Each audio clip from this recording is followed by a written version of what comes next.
Assalamu alaikum wa rahmatullahi wa barakatuh.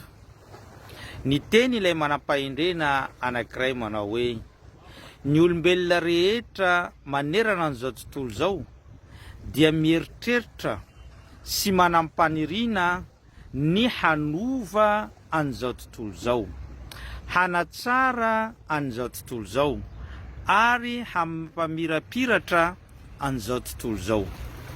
Nefa ny mampalahelo dia tsy misy na dia ray amin'izy ireo ny mieritreritra hanova ny toetrany ary hanova ny tenany sy ny famindrany. Raha izany teny ny manam-pahaizana zany no jerena dia misy lesona lehibe eo amin'ny fiainantsika. Inona no tiany ambara? Mazava tsara ny tiany ambara dia hoe mialoha ny eritreretanao, mialoha ny hiezanao hanova n'izao tontolo izao, hanova ny fiarahamonina izay misy anao, hanova ny firenena izay misy anao, hanova ny manodidina izay misy anao, dia mba jereo aloha ny tenanao, jereo aloha ny toetranao, jereo aloha ny famindranao. Satria nahoana?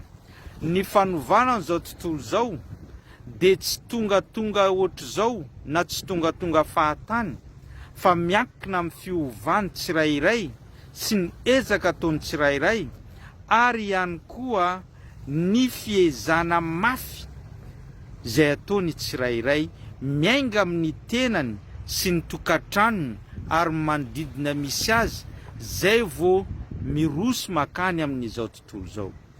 Amin'ny fomba ahoana moa no entinao hanova an'izao tontolo izao nefa na ny tenanao aza tsy voafolakao, tsy voabaikonao ary tsy vitanao ny manova azy. Tombon-janahary efa niteny ao anatin'ny Qur'an il-Karim manao hoe inna Allaha la yughayyiru ma biqaumin hatta yughayyiru ma bi anfusihim.